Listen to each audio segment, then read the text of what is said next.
Hello everyone. So many unanswered questions popping into many heads like architecture. What is architecture? Who are these architects and what exactly they do? Is architecture that much important? How do we become an architect? What are the steps or why should I choose architecture? Will I be able to make a good career in architecture and many more? So let's get some answers to these questions. Architecture. In simple and short words, architecture is the process or profession of designing buildings and their environments. However, in architecture, there is an interrelationship between functional, technical, and aesthetic. One of the most important tasks in constructing a beautiful building or facility is ensuring the overall unity and harmony of the architectural composition. To do this, it is necessary to observe the optimal proportions and scale, the principles of symmetry and asymmetry, and skillfully use the advantages of contrast and the other nuisance. Who is an architect? Many think of architects as people who design buildings, but the architect's role is much broader. An architect is highly qualified in the art of science of building designs. He is engaged in the organization of space as a whole. Architects are responsible for the convenient layout of the designed buildings, thinking over the landscape and interior design of facilities and all technical, spatial, and aesthetic elements. The buildings created by them should be not only attractive inside and outside but also comfortable to use.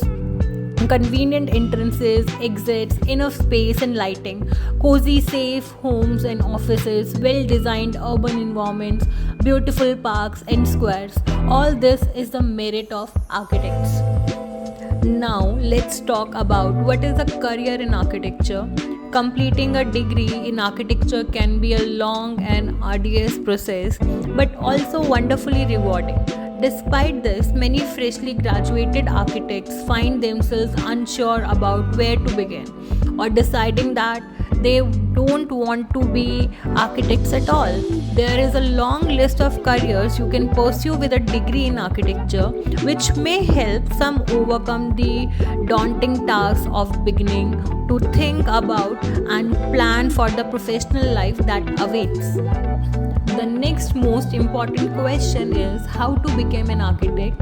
So, to become an architect, you first have to complete your secondary school education. After that, you have to complete the entrance requirements, and then you are eligible to study bachelor's degree in architecture. Complete your internship, which is required for your degree. After that, complete the registration with the Council of Architecture for your license. Now, let's discuss what are the eligibility for opting architecture as your career. In your secondary school education, you must qualify 10 plus 2 level examination with at least 50% aggregate marks in physics, chemistry and mathematics, and also at least 50% marks in aggregate of the 10 plus 2 level examination, or passed the 10 plus 3 diploma examination with mathematics as a compulsory subject with at least 50% marks in aggregate. The candidates appearing for the 10 plus 2 examination with PCM or 10 plus 3 diploma with mathematics in the current year may also provisionally appear for JEE Paper 2 NATA subject to fulfilling the above criteria. Now, let's talk about entrance requirements. According to the Council of Architecture, the candidate needs to qualify for an aptitude test in architecture conducted either by NTA, that is JEE, or NATA conducted by the Council of Admission to the Architecture degree course. Now, what are JEE and NATA? JEE is Joint Entrance Examination and NATA is National Aptitude Test in Architecture. The exam pattern for both examinations is different. For JEE Paper 2, it is divided into 3 sections, that is Higher Maths, Architecture Aptitude and Drawing. The Higher Maths section will consist of 20 mandatory MCQ questions and 10 NAT questions, out of which you have to attempt only 5 questions. This section is of 100 marks with -1 negative marking for every wrong answer and +4 marks for every correct answer. The architecture aptitude section consists of 50 questions with 200 marks, of which 30 questions are based on 2D or 3D or symbolic or shape or form related, and 20 questions are based on architecture. For every wrong answer, there is -1 negative marking, and for correct answers, +4 marks. The creative section consists of 2 questions for 50 marks each. That means this section will be of 100 marks. Total marks for the entire paper will be 400. For higher maths syllabus, you have to prepare a higher level of all the topics which is in your NCERT maths book. Also, the syllabus is mentioned on the official site of NTA JEE Mains. For the architecture aptitude syllabus, you have to prepare many topics like famous architects and their works, the history of architecture, vernacular architecture, different construction materials, elements and principles of architecture, then technology of the architecture, and etc., including an understanding of 2D and 3D shapes or forms. For the creative syllabus, you have to prepare for composition and perspective in different rendering styles.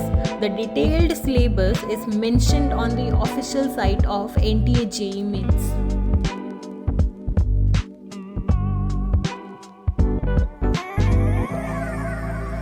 For NATA, the exam is divided into 2 sections. One is creative and the other one is aptitude. In the creative section, there will be 3 questions: black and white 3D composition, colored 2D composition, and 3D modeling, which is of 80 marks. The aptitude section consists of 45 questions, which is of 120 marks. The total marks for the NATA exam is 200 and no negative marking. With that, NATA also mentioned that 70 marks will be the cutoff for clearing the exam, and syllabus of the examination is visual reasoning, logical derivations, GK and architecture aptitude, language interpretation, design sensitivity, design thinking, and numerical ability. Rest everything is mentioned on the official site of NATA in detail.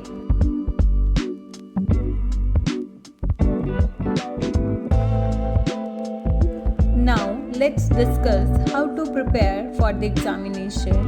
Most important, practice previous year's paper. Pay special attention to the drawing section also. Prepare general knowledge and join classes for more guidance.